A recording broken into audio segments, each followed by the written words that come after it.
Hi, welcome to the Shepherd's Rest Doc Talk. This is episode 68B. I'm Cam, this is Jilly. Yes, this is the Haftarah discussion of this week's Torah portion. And again, we're in Isaiah. I am very excited about this one. I feel like I have a little more of a clue to the bigger puzzle. Yes. And it's found in Isaiah 54:1 through 55:5. Now, Isaiah, I'll just kind of go over this. I think I did it last week, but I don't know. He prophesied in the days of Uzziah, Ahaz, and King Hezekiah, and it's thought that he may have lived into the time of Manasseh. Okay. So, during the time that he prophesied, here's the thing. They were experiencing great wealth, prosperity, but Isaiah saw a lot of corruption, and they were Torahless, meaning they were not doing what they were supposed to do, which we learned from Cam's that is evil. Right. You know, it didn't look evil. They were prosperous. It looked like they had it all together. Yeah. And so Isaiah was the big downer because he was the one in the day that was saying no. He was exposing what was really going on. Right. I mean, we can just look at our election process right now and think, oh my gosh, do I have to hear of one more thing that so-and-so's doing or this person's doing? Or it's just, there's so much corruption. But on the outside, it's all pretty and it's all going to be great and we're doing wonderful things. So it's really important to know that up until this corruption and then the Torahless, and then they went into blatant apostasy. And I think that's important for us to get right now. Today. Yes. All right, so let's just jump in at the beginning. 54:1.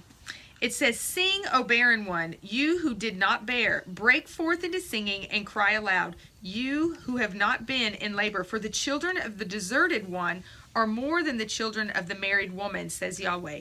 Enlarge the place of your tent, and let them stretch out the curtains of your dwelling. Spare not, lengthen your cords, and strengthen your stakes." Okay, so here we have, like we were talking about in Cam's portion, we have the inclusion of the Gentiles. Yes. Kind of being prophesied here. Now, while this is, it can kind of go both ways. It's kind of like, what side of the coin are you on? Because the Lord's going to bring it all together as one anyway. Right. So for us, we look at it and say, oh, that's because I'm included. But it can also be to the southern kingdom saying, look, you were rejected. Because as we go on, we're going to see, I turned away from you in anger. And he always calls her the wife. She's never talked about as the divorced one. Right. It's always the one he was angry with. He turned away from her. But when he put his face back to her, oh, all these people, where they all come from. Right. Right? So this is going to be the physical manifestation of him bringing that together. However, the north and the south. Even just the southern kingdom back. Okay? So we're just talking about the southern kingdom right now because that's the side of the coin that we're on. Gotcha. Okay? But this is so much bigger than that. Oh, yeah. All right? So this, if we take what he says here, we go to Galatians 4. Okay. That's where it really gets interesting, and we start to see, wait a minute, this is a much bigger picture.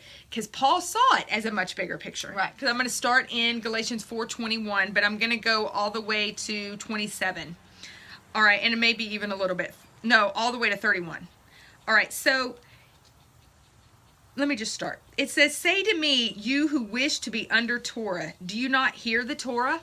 Now, this verse right here has always been used to say Paul was against the law. Right. And it's like he's saying it like this. Oh, so you who want to be under Torah. Right. Well, don't you know what Torah says?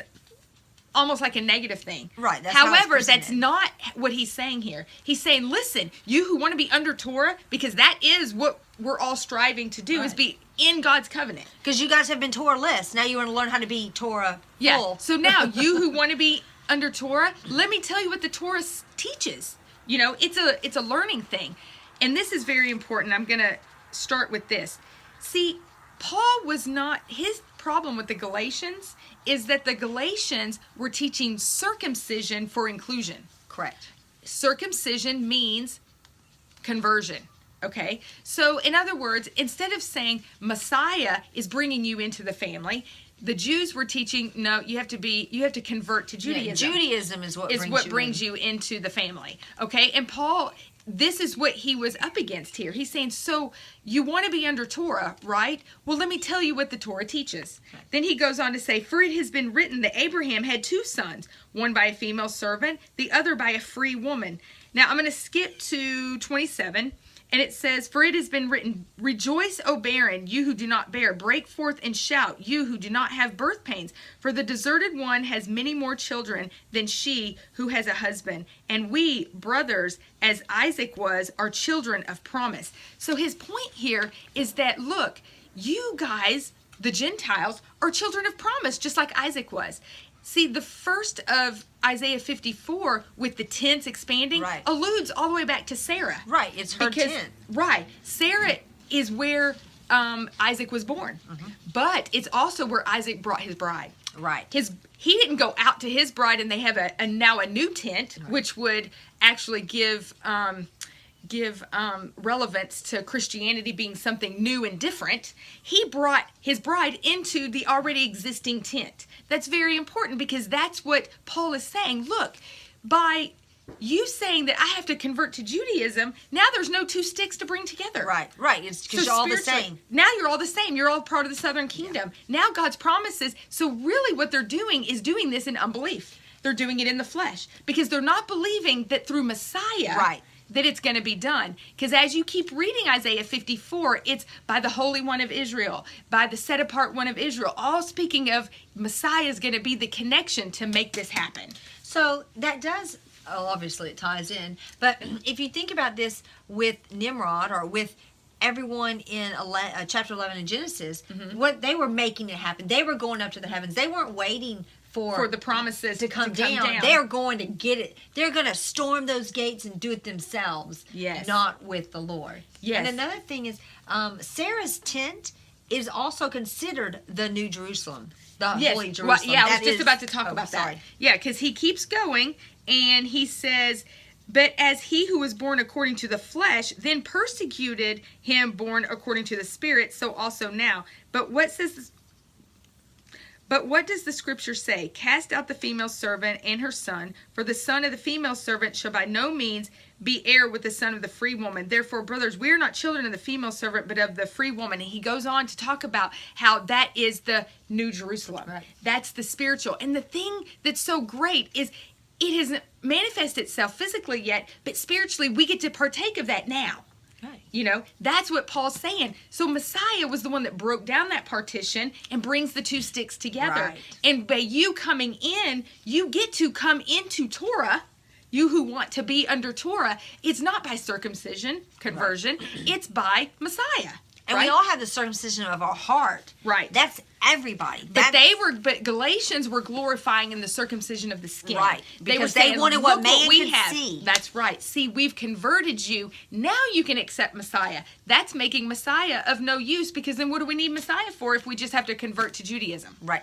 And again, that's not dismissing circumcision because that is part of the Lord, law. Right. And the Lord brings that up as a part of the covenant. And we know Paul wasn't against it. With the sons of Abraham, right. Paul wasn't against it. And he even has Timothy become circumcised before. Yeah. But the point here is, like Julie's saying, it's conversion. That's what, going into what man made, Judaism, conversion into this brick. Right.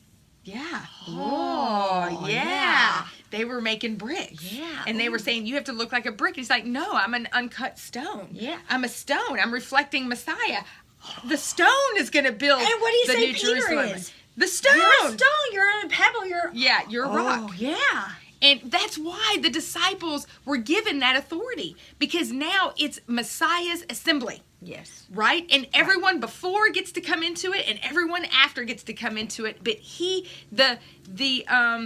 the renewed covenant started then, I would say. We have not seen the physical manifestation of it, but we get to partake in it spiritually. So when it does happen, we're a part of it. Does that make sense? And it had to happen with Moses because it had to happen with him. So when Moses came down with the second set, that's the beginning, just renewed like for when Messiah, covenant, but it wasn't fulfilled. Just like Messiah came, he's the renewed covenant, just like Moses, but it's not going to be fulfilled yet. It still isn't fulfilled yet. Exactly. Right. We're just Which promises we know of. From Hebrews 8 and 9, I think it's the end of Hebrews 8, it's right here in my Bible, that talks about not until basically heaven and earth are gone is it going to be fulfilled. That's right. All right, now I want to get to the really exciting stuff that I saw this week. That was already exciting. I know it was. But that was just kind of a review of what we already knew. This was something else that I was like, oh, okay. So let's start in 9. It says, "For this is the waters of Noah to me." Now, I want to stop right there because there's a little discrepancy in what this is actually saying. Okay. It could say one of two things. There is a word, kimei, something like that, K-I-M-E-I. If there's no spaces, or if there is a space between the I and the M, it means for the waters of. But if there's no space, it means as the days of. So this could also say, "For this is as in the days of Noah to me." Where have we heard that? We've heard that from Matthew 24. And we know that that's when Messiah returns, right? Mm-hmm. Okay, here's where it gets really interesting. All right, so in Matthew 24, when we talk about as in the days of Noah, what do we talk about? Oh, the destruction, and they don't even know what's coming. We focus on the negative is my point. But let's see how the Lord focuses on it. He says, "For as in the days of, this will be as in the days of Noah to me, and that I have sworn that the waters of Noah would never again cover the earth. So I have sworn not to be wroth with you, nor to rebuke you." And so that's how the Lord looks at as in the days of Noah. Just like as he brought Noah through, like so he sees the boat. Yes, he sees the provision he's going to make. The life in that boat. And that they will never be scattered again. They will never be exiled. They'll never be punished again. This is it. This is it, right? So when Yeshua comes, that's it for this group of people. Right. Okay. Well, if they're never scattered, he can't bring them back together. Right. So with Noah, they were supposed to go out so he could bring them back in. But then Nimrod's like, "I'm not scattering." Right. And like you said, yeah. So he's not even allowing them to do what they need to do so the Lord can bring redemption. Right. I mean, the enemy's been trying to stop it every way. Yes. For every step of the way. Okay. But here's where it really gets fun. Okay. So picking up in 10, he says, "For though the mountains be removed and the hills be shaken." Okay, we know that's Revelation talk right there, right? "My loving commitment is not renewed from you, nor is my covenant of peace shaken, says Yahweh, who has compassion on you. O you afflicted one, tossed with the storm," like the boat idea, but "and you're still in it, and not comforted. See, I am setting your stones in antimony, and shall lay your foundations with sapphires, and shall make your battlements of rubies, your gates of crystal, and all your walls of precious stones, and all your children." Okay, well, I'm going to stop right there. What is that? Well, I mean, that's New Jerusalem. What I got out of this is these people are in New Jerusalem. Yeah. Okay. What do we know from Revelation 3 to the Church of Philadelphia? Yeah, you go in, they go in and they stay and they never come out, right? And that's his promise right here. Yes. "I'll never scatter you. I'll never do any of these things." Yes. Okay, but listen, this is, I have no idea. I'm just throwing this out there. So, it says in 13, "And all your children taught by Yahweh, and the peace of your children great." Well, that's 3 too. Well, listen. Here was my big wait a minute. All right, now, but let's look at the timeline here. Okay. He has, as in the days of Noah, that's the return of Yeshua. Then these people are in New Jerusalem, and they're being taught by Yahweh. Well, that's funny because Yeshua's going to be here teaching. So the Father's teaching us. But the Father's teaching the ones in New Jerusalem. And the Holy Spirit's all over. Well, yeah. So I thought, wait a minute. Oh, go ahead. So now David, what does David say that makes so much sense? "Better is one day in your court than 1,000 elsewhere." Yeah, absolutely. So one day to the people, whoever this group is that's in New Jerusalem, it'll be the millennial kingdom because it's 1,000 here, but just one day there. Right. And they're being taught by Yahweh where everyone else is being ruled with a rod of iron by Yeshua here, being taught the same thing. But this is the promise for those who get it now. They're being prepared. Yes. They're being prepared for the wedding. Yes, because look what it says to those people that get to go. It says in 17, "No weapon formed against you shall prosper." Okay, well, yeah, because they're there. Right. There is no weapon that even can function up there. That's right. So how many times do we use that? That's true. No weapon can prosper, but that's really the promise for when you're not even here. Right. Know, when you're in that ark, in that provision. Well, that's when you're walking in his way. Yes. And that's what they're doing. All right, so it says, no weapon formed against you shall prosper, and every tongue which rises against you in judgment you shall prove wrong. You know why? Because you have made yourself ready. You have made yourself spotless and without, blame, because you have been walking in his ways. Right. And then it goes on, this is the inheritance of the servants of Yahweh, and their righteousness from me, declares Yahweh. So they're doing what they're supposed to be doing. Therefore, they're bringing glory like they're supposed to. Right. Therefore, they're righteous. So to me, this tells the timeline of here we are. I believe we are in around 51, around 1 and 2. The tents are enlarging. Chapter. Chapter 54, verse 1 and 2. In the timeline of this, that's about where we're at. We're seeing the ingathering of Israel. We're seeing the spiritual ingathering of Israel. There's no way unless everything expands that we can all even fit anyway. Right. So when I see, as in the days of Noah, okay, that's the return of Yeshua, and then I see going into New Jerusalem, then we go into 55, and it says, and everyone who thirsts come.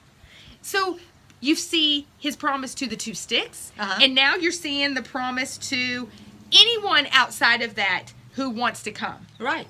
But I almost wonder if 55 might not be more of a millennial promise, because we know that in Revelation 21, I believe, or 22, where the Spirit and the bride say come.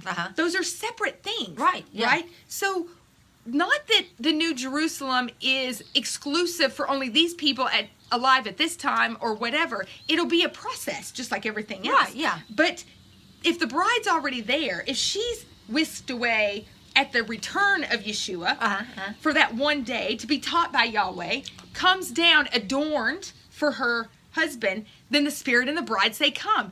Then 55 makes sense to say, listen, anyone who wants to come. If you're it's the same wording as in Revelation 55:1. Go ahead, say what you want to say. Well, I just thought, you know what? So even, no matter what, it's a whisking way to Jerusalem. The rapture is going to go to Jerusalem, but it's which Jerusalem now? Are you going to the New Jerusalem? Or are you going to the Old Jerusalem? Right. For the first time on this, I was like, maybe we shouldn't throw that rapture idea out with I'm not throwing the baby out with the bathwater, because we're all like, no rapture. Well, that's not true. We don't say no rapture. We say it doesn't look like what we think it looks like. That's really what we say. That's right. And that's how we should see it, because I think we all have a piece of the puzzle. And I really saw this week going, wait, this might be a timelined piece of the puzzle. Right. And to show that there is a group here above that Paul talks about. That's why he was so adamantly against the Galatians converting to Judaism. Right. Because now you are denying the provision that God provided you to come into the family. Correct. And you're forfeiting your spiritual tent. Yeah. Your heavenly tent, the Jerusalem that's above, that's free. Where you get to hang out during Sukkot. Right. And the funny thing is, in Yahweh's house, you have to abide by his rules. So to say that Torah is bondage and that's freedom is a complete contradiction. Right. Because now we'll be free. I'm understanding true freedom now. Because if I'm in New Jerusalem, then I am completely free to do it exactly how it's meant to be done. Right. There's no excuse. Now I get to do it. I mean, it really is like... Well, there won't be those outside forces oppressing and keeping us from doing what we're supposed to be doing. Right. Yes. And so then you have in 55:1, everyone who thirsts, come to the waters, and you who have no silver, come and buy and eat. Come buy wine and milk without silver and without price. And look in Revelation 22:17, it says, and the Spirit and the bride say, come. And he who hears, let him say, come. And he who thirsts, come. And he who desires it, take of the water of life without paying. That is the same wording that we're seeing in 55. Yeah. So even in the millennium, there's still that call from the Spirit and the bride, come. Because once New Jerusalem comes down, who gets to come in? Now I'm understanding the people. Yes, and that will be eternity. Now I can understand why there's still people on the outside. Yeah. Because we think that the millennial kingdom is just going to be this blissful thing where everything's perfect, and it's not. That's why he rules with a rod of iron. Not because everyone's doing what they want to. That's why he says you're going to get no rain if you don't come up. And because obviously people will be like, nope, not doing it. And I'm really thinking that just like we as the Gentiles coming in get that spiritual understanding from the Holy Spirit that we're grafted in and get to be a part of it, and so we are now a part of it, even though we're physically not. Right. So too, then so we get it early, so to speak. Right. Right. It's kind of like we get the early bird special. Well, the early bird special is the New Jerusalem early. Yeah. But it's not that we're the only ones that will ever be there. Right. We're just going to be there early, saying, "Come." I do want to say one more thing. Okay. So let's just read in 3 and 4. Incline your ear and come to me. See, he's already here. That's why I think this is more a millennium promise. Incline your ear and come to me. Here, so your being lives. And let me make an everlasting covenant with you, the trustworthy, loving commitments of David. We know that he's the son of David. Right. A lot of times when they refer to David, it's Yeshua. Right. You know, it says, see, I have given him as a witness to the people and a leader and a commander for the people. He's already here at this And that's time. a capital H, him. Yes, him. He's already here. This is the millennial kingdom happening. So you've got the people up here in New Jerusalem, and you've got the people that are here learning, and he's still the same invite. Come. Right. Come on. Come on. Come on. It's just, I sat in my kitchen when I got this today going, oh, I want to be in that first group. Please let me. But I also know it's just do what you're supposed to do. Right. That's the commission to me. So To all of us. Yes. So it's just learning those ways, walking in those ways, strengthening what remains, and all of those things. You know, a great thing too is that whole I want to be the bride, I want to be the first, you know. But we know from the 7 churches that everyone who ends up in their, whether you're leading or whatever niche you're in, you're going to be fully satisfied with that niche. Exactly. You're not going to be like, whoa. Exactly. You're going to function in the role in which you decide to put yourself in. You know, it makes me wonder, you know, a lot of people say, no, what I'm going to do for eternity is sit around the throne and sing. And so I'm like, oh, well, then maybe they'll be in the choir. Right? You know, maybe that's the function. Maybe. Who knows? Maybe. But I'm like, I really I'd like to be a little more active.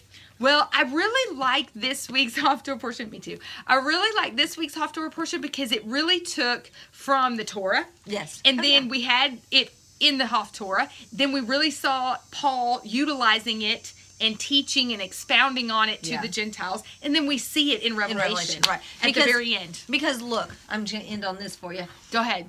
Genesis 1:1 in the beginning. Revelation 22. Right, we've got, or 20, yeah, there you go.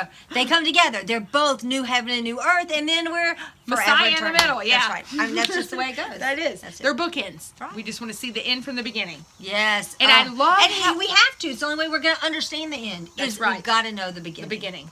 Absolutely. All right, well, that's all I have for you today. Because we can't handle anymore. I know, I can't handle anymore. I got to go home on that note. All right, we will see you next week with episode 69. 69. All right, we hope you have a fantastic week. Shalom.